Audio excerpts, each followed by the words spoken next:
India के supreme court के जो चीफ जस्टिस थे वो इंडियन कॉन्क्लेव में एक बात कर रहे थे। वो उनसे सवाल पूछा, राहुल जो जर्नलिस्ट था, उसने कहा कि चीफ जस्टिस साहब, आपको कभी सियासी प्रेशर आया? 10 में से 9 लोग पाकिस्तान में खाना बाहर खाने के लिए के काबिल नहीं रह गए। पहले तो बहुत ईटिंग आउट होती थी, बहुत बड़ी इकोनॉमी होती थी, फूड स्ट्रीट हुआ करती थी लाहौर में। 10 में से 9 लोग बाहर नहीं खा सकते, पैसा नहीं है, महंगा हो चुका बात। और ये पाकिस्तानी जुडिशरी पे इतना प्रेशर क्यों आता है? ये क्यों ऐसे है कि वो जुडिशरी जो है वो खामोश रहे? वो जुडिशरी जो है वो तो फैसले कर रही है टिका के। ये जो जुडिशरी है कि पाकिस्तान और इंडिया के बीच एक मर्तबा फिर एक फेस ऑफ किस्म की सिचुएशन पैदा हुई है, और ये फेस ऑफ सिचुएशन क्रिएट हुई है हिना रब्बानी खर जो हमारी स्टेट मिनिस्टर हैं और इंडिया के external affairs minister doctor Jaishankar के बीच। मैं क्या ये साले और बहनोई की गेम है छोर साहब?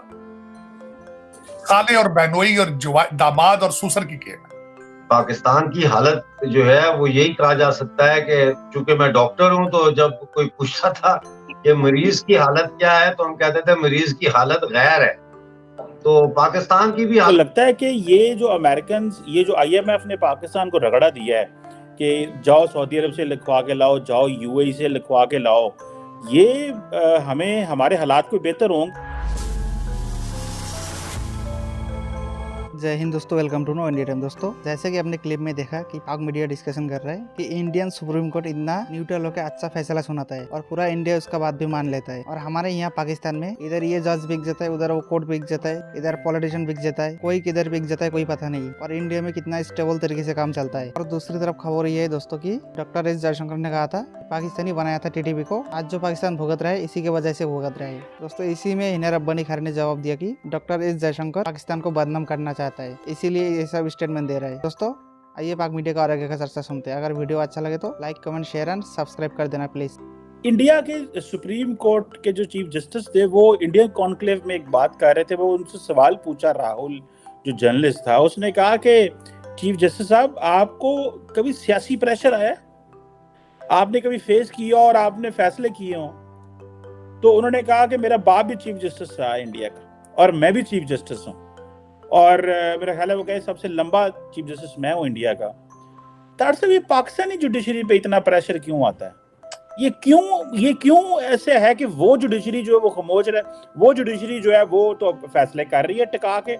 ये जो जुडिशरी है इनके ऊपर प्रेशर है, इस ब्यूरोक्रेसी के ऊपर भी प्रेशर है, इन सियासतदानों के ऊपर प्रेशर है। ये प्रेशर हमारे ऊपर ही क्यों है? वो तो साथ वाली जुडिशरी तो बड़े अच्छे से फंक्शन कर रही है। मैं एक छोटी सी बात बताना चाहता हूँ। अगले दिन मध्य प्रदेश के एक जस्टिस हैं हाई कोर्ट के, उन्होंने रिक्वेस्ट की है गवर्नमेंट से कि मेरी बच्ची अगले साल यहाँ पे उसने लॉ खत्म कर लिया, as a practitioner, legal practitioner, वकील बनेगी, यहाँ प्रैक्टिस करेगी हाई कोर्ट में, तो मेरी ट्रांसफर कहीं और कर दी जाए। उनको ट्रांसफर कर दिया गया। चीमा साहब, मैं आज पूछना चाहता हूँ आपसे, यहाँ पे आपके जज रिटायर होते हैं, जज रिटायरमेंट से पहले क्या करते हैं? क्या मैं बता देता हूँ आपको, मैंने अपनी आंखों से देखा है, मैं मिला हूं कई जजों से। सबसे पहले तो एक्सटेंशन के लिए ट्राई है, उसको अगर एक्सटेंशन ना हो तो फिर मिन्नत तरले पे शुरू हो जाते हैं, कहते इसके बाद मुझे एडवाइजर कहां रखा जाएगा। मैं खुद कई जजों को मैंने देखा है हाथ पले मारते, मुझे इलेक्शन कमीशन का चेयरमैन बना दिया जाए, मुझे ये कर दिया जाए। अगले दिन आपके वो पैसे तो निकल रहे हैं। देखिए, आफरीन तो सबसे बड़ी बात ये, जुडिशल काउंसिल के अंदर वो दाऊद साहब है, उन्होंने कर तो दिया, उन्होंने रसीदें तो ले आए हैं, बच्ची को जो लंदन में पैसे भेजे गए पाउंड ले आए रसीदें। अब इससे आगे क्या देखना चाहते हैं आप प्रेशर की बात कर रहे हैं। प्रेशर कभी उस पे ऊपर नहीं गया जिसने प्रेशर कभी लेना ना हो। जो लेना चाहते नहीं उनको प्रेशर आते ही नहीं, आते ही नहीं प्रेशर। ये प्रेशर और नाले तीजी दूसरी एक मुझे बात, मैंने आपको चीमा साहब कई दफा दौर जमा करके, मैं क्या ये साले और बहनोई की गेम है छोर साहब? साले और बहनोई और दामाद और सूसर की गेम है टोटल। इससे ज्यादा मैं क्या बताऊं? हर पाकिस्तानी को पता है कि लाहौर हाई कोर्ट की हालत क्या है, हर पाकिस्तानी को पता है कि इस वक्त यहाँ पे सुप्रीम कोर्ट में क्या हो रहा है, हर पाकिस्तानी को पता है। मैं कौन सी नई बात आपको बताऊं? क्या नहीं, अब पाकिस्तान में लोग कहते हैं बेंच बनते ही पता चल जाता है फैसला क्या होता है। वो आज पटेल साहब मेमन साहब ने आज जो तकरीर की नेशनल असेंबली में, उन्होंने कहा कि कागजात नामजदगी भी फिर सुप्रीम कोर्ट में जमा करा दें। उन्होंने कहा फिर रिजल्ट भी आप खुद ही बता दें इलेक्शन जो आप करवा रहे हैं। तो फिर ये जब इस तरह बार आवाजें नहीं, ये इस तरीके से जुडिशरी चलती, कौन इसको कहता है ये जुडिशरी है जिनका नंबर ही 129 है 140 में से? देखे ना, 9 लोगों से बेंच चला था, 7 पे आया, 7 से 5, 5 से 3, और फिर कोई किसी को परवाह ही नहीं। तार साहब आज वो डार साहब जो हैं वो आ रहे हैं, अमेरिका आ रहे हैं IMF के पास, और उन्होंने वो एक अखबार की हेडलाइन थी कि फाइनेंस मिनिस्टर ने अमेरिकी एम्बेसडर को ब्रीफ किया पाकिस्तान की इकोनॉमिक कंडीशन के ऊपर।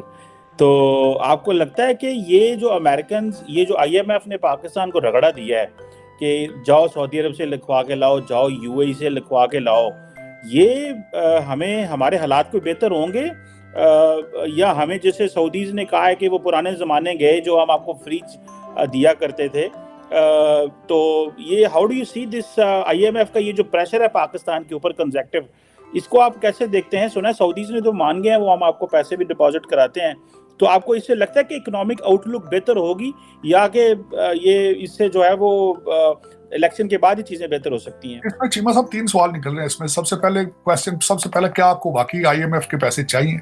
उसका मेरा जवाब है नहीं, आपको पैसे चाहिए। दूसरा इसमें से क्वेश्चन ये आता है कि IMF आपके साथ कितना सिंसियर है, उसका जवाब ये है उन्होंने यूक्रेन जो हालत जंग में है, अनलिमिटेड हालत जंग, उसको 15.6 बिलियन दे दिया। आपको झंडी दिखा देते हैं है कि पाकिस्तान और इंडिया के बीच एक मर्तबा फिर एक फेस ऑफ किस्म की सिचुएशन पैदा हुई है, और ये फेस ऑफ सिचुएशन क्रिएट हुई है हिना रब्बानी खर जो हमारी स्टेट मिनिस्टर हैं और इंडिया के external affairs minister doctor Jaishankar के बीच। अब सर ये तो आप जानते हैं कि डॉक्टर जयशंकर ने कुछ जो खास तौर पर पाकिस्तान में हालिया एक दहशतगर्दी की नई लहर है, इसके ऊपर उन्होंने एक जगह पर बातचीत करते हुए कहा था कि जो तालिबान है वो एक ऐसा जिन है जो कि पाकिस्तान ने क्रिएट किया है, और इसकी वो अब ऐसा है कि वो उनके अपने कंट्रोल में नहीं आ रहा, और दूसरे तो यानी दूसरे कंट्रीज को कहाँ तक मुतासिर करता है, लेकिन सबसे पहले तो ये कि पाकिस्तान के अंदर जो दहशतगर्दी उसके ऊपर जब उन्होंने बात की ये वाली, तो कुछ दिन के बाद हमारी मिनिस्टर साहिबा को ये याद आया कि इसका जवाब देना है, तो अब उन्होंने ये कहा है कि इंडिया को ऑब्सेशन है पाकिस्तान का, जो ये बात की है। तो डॉक्टर साहब आप कैसे कमेंट करेंगे इसके ऊपर, कैसे देख रहे हैं? देखिए, मैं तो अभी 9 हफ्ते रह के आया हूँ और हर महफिल में पाकिस्तान की जहाँ कोई पढ़े लिखे इन्फॉर्म लोग बैठे, उन्होंने सब ने ये कहा है कि ये जो इन्होंने बला तैयार की थी अब हमारे सबके गले में पड़ गई है। तो ये तो इसे कहना चाहिए this is general awareness in Pakistan. और अगर जयशंकर ने इसको रिपीट किया है तो he is just saying something जो कि हर पाकिस्तानी भी कह रहा है कि ये जो बला हमने तैयार की थी तालिबान की, ये अब हमारे गले पड़ गई है। पता नहीं मैंने कितनी दफा कहा है। तो